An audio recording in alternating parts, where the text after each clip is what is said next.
Well, just as COVID tests are coming back after the Democratic National Committee showing, quite frankly, a spike of COVID results at the event, The Economist, which absolutely despises Donald Trump and leans left, just hosed Kamala Harris.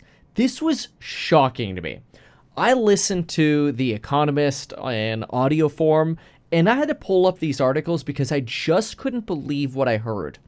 They went as far as calling Kamala Harris a danger, and the details of it blew my mind because I know, on one hand, they don't like Trump. So maybe this is a warning to Kamala, or it's a sign of something worse. But for what it's worth, here we go. The Economist. Kamala Harris can beat Trump, but how would she govern? Now, the article headline doesn't seem that bad, but it's filed under personality and policy, which, I like pee-pee, so it's perfect. All right, let's get into it. So they start off by saying, Kamala Harris, she gave us her background, she worked at McDonald's, blah, blah, blah, blah, blah. Okay, where's the meat of it? Here we go.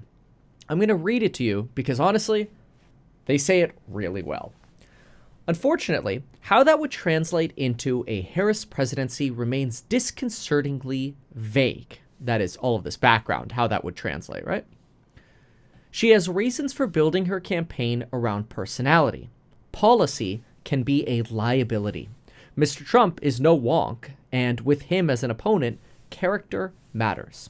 In other words, hey, she's got the character maybe to beat Trump. She doesn't have some of the charges or allegations that Trump has, but what about policy? It's kind of important when it comes to president, right? Yet worryingly, her tactics may also signal something fundamental about her personality. Okay. In the Biden administration, Kamala Harris was overshadowed. She has taken few questions from reporters, and her policy platform was mostly inherited from her boss, Joe Biden. And it's even sparser than Donald Trump's policy platform. When she takes positions such as vowing to deal with corporate price gauging, I said gauging, it's gouging, but she actually said gauging, so it was stuck in my memory. She misspoke and said gauging. It's gouging.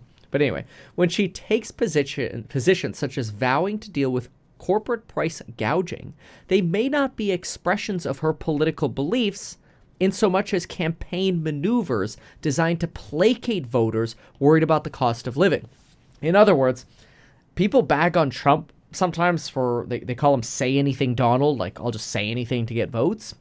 The Economist, which generally supports the left and frankly, Democrats, is here saying that Kamala Harris might just be saying stuff to placate people because she doesn't have an actual policy to enact. Our briefing this week sets to make sense of all of this. In the Senate and as a politician in California, Mr. Harris gave us some clues. She is not one of those career individuals who has deep convictions or inner core beliefs. Instead, just like Mr. Biden, she positions herself slightly to the left of center and then adjusts as that center evolves. Worse than Joe Biden, her policies on the economy and on foreign affairs seem to be unanchored. Now, this is where it gets scary. Pragmatism has its virtues in a politician. In other words, being practical in negotiations or whatever else has its virtues. Mr. Trump may call Mrs. Harris a communist, but she is no ideologue. In other words, she's probably not a communist. But, listen to this. Her positions as a primary candidate in 2019 included a single-payer healthcare system, outlawing fracking, and decriminalizing crossing the border illegally. In other words, letting people cross the border illegally. Now, Mrs. Harris has abandoned all of that in 2024, suggesting all of her previous policy was never serious. Her recent anti-price gouging proposal would be hard to enact, and she is probably not about to launch a crusade against corporate America. Pragmatism also means that Mrs. Harris is open to other people's ideas. There is reason to think that in foreign policy and the environment, she will be set out to create continuity. In other words, just do what Biden did before her. Okay?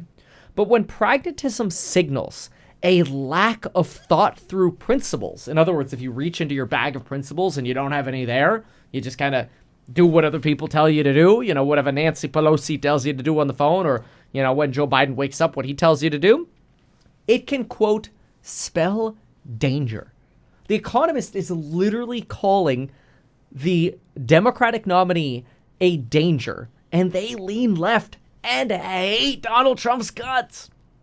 Every day the president has to handle politically charged problems that have no simple solution. In this, Mrs. Harris's weakness for bad ideas and political gimmicks threatens to be a liability. The claim of price gouging is simply not supported by evidence, but it nonetheless erodes the faith in capital markets, open markets. This is intense.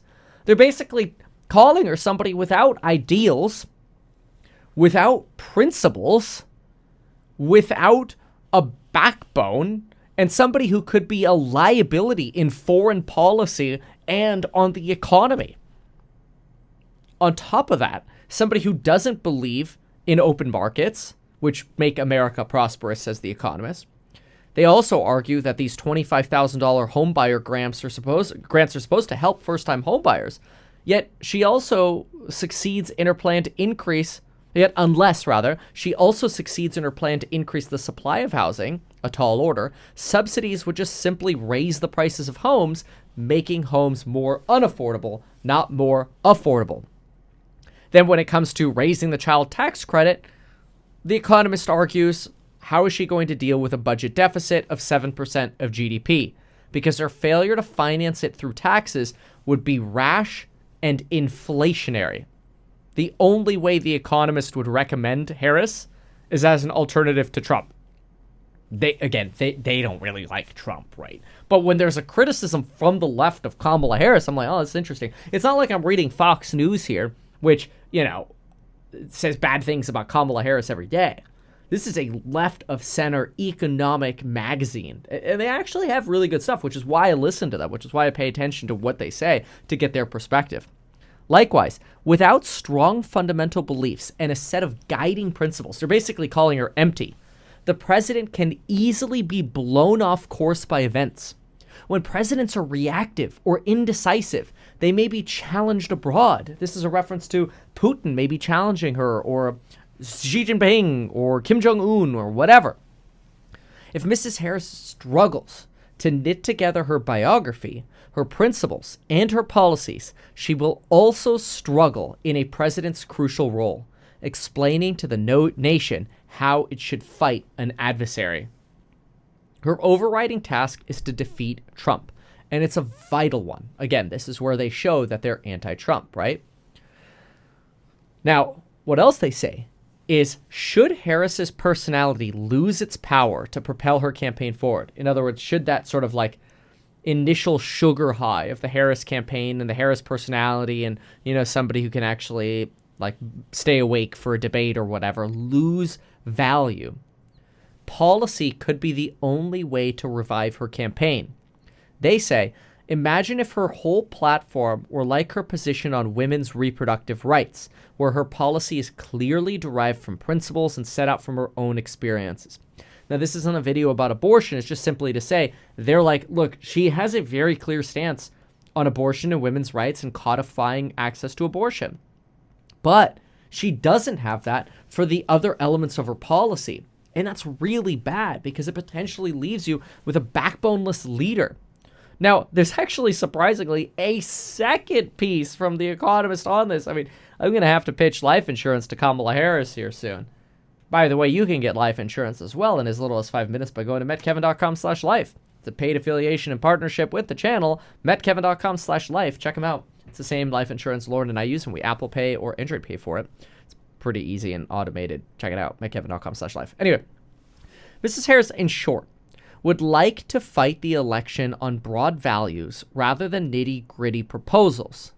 Okay, interesting.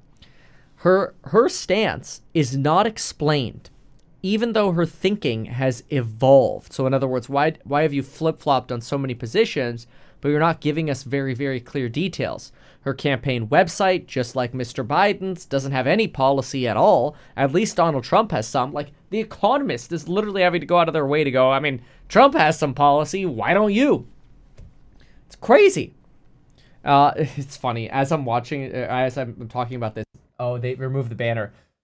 Fox just had a little banner up there. Joy is not a policy.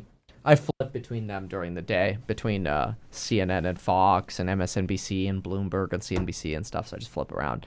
But anyway, I saw that as I was filming this. I'm like, oh, yeah. Newsom exposes undemocratic Democrat deal-making. Well, that's not a surprise. I ran against that guy for governor. The stuff they do in California is entertaining. But anyway, Democrats are so elated that their candidate can speak in complete sentences that few are inclined to press her to take stances she would find awkward. Mr. Trump's loud protest about her vague agenda and the dearth of media interviews have fallen on deaf ears. This is basically a way of saying that the Kamala Harris campaign isn't reacting to, and therefore turning around and going to do more interviews. It's kind of like, okay, is that all you got? And they're kind of letting it roll off the back, so to speak. Anyway, Kamala Harris tries to discuss the possibility of Project 2025, which they rightfully say that Trump has disowned. And when she gave her speech in Raleigh, North Carolina, where she was supposed to give an economic agenda, she basically gave us the populist, we're going to prevent price gouging discussion. So then you look a little bit deeper into her history. The Economist here argues that Kamala Harris opposed trade deals such as Mr. Obama's TPP and Donald Trump's USMCA, saying that protections for workers and the environment were inadequate. As VP, she traveled the world on behalf of Biden to help alleviate problems fueling migration from El Salvador, Guatemala, and Honduras. Remember, do not come. Anyway, but the Biden administration's big foreign policy challenges, the withdrawal from Afghanistan, support for Ukraine, Israel, Hamas, competition with China, those weren't up to Kamala. Those were up to people like Jake Sullivan and Anthony Blinken, Bill Burns. Now, you could argue that you don't like those people, but the point here is to say that it wasn't Kamala. And this piece really goes on to say, like, hey, at some point you have to stop dodging the press. At some point, you have to acknowledge that we hit a record number of people arrested trying to cross the border illegally last year, 2.5 million just last year. And the fact is, even if Kamala were to win, Republicans are likely to win the Senate. So you're probably not going to get much done, which might mean a Kamala candidacy could end up, if she wins, in sort of a lame duck presidency where you don't have the power to push through large initiatives. Now, for many, especially those in the stock market, that could actually be seen as desirable because then you don't have to worry about policy change. The stock market kind of likes that. But for voters, people want to hear what actual policy should we be looking for and what are the details of that. Now, I understand Kamala Harris's campaign is still somewhat young, but let's be real. When you're looking at her campaign being, let's say, 35 days old, and we've got like 90 days or less to go to the election, then what you're really talking about is having burned 25% of the Kamala Harris campaign time not discussing details of policy. That's scary. So we do have the debate coming up on September 10th, which is the day after the Apple event on September 9th. Obviously, I mean, I'll be covering these live as much as I can. Apple likes to take down those sort of event coverage videos, so I might have to cover it afterwards. But yeah, we're only 70 days away from the election right now, which is crazy, which means if we actually spent 35 days, let's say, not talking policy, 35 out of 105 from Kamala Harris puts us at 33%. Exactly 1/3 of the time that she had to campaign, she has not gone into policy details. So then it just turns into, okay, I guess we're going to go into the election with a personality and a smile and hope and optimism versus actual policy. And I guess it's going to be a vote for Trump or not Trump, which is mind-blowing to me because Americans should be voting on policy. Anyway, like I said, if you need life insurance, go to medkevin.com/life. Thank you so much for watching, and we'll see you in the next one. Goodbye and good luck. advertise these things that you told us here. I feel like nobody else knows about this. We'll try a little advertising and see how it goes. Congratulations, man. You have done so much. People love you. People look up to you. Kevin Paffrath there, financial analyst and YouTuber. Meet Kevin. Always great to get your take.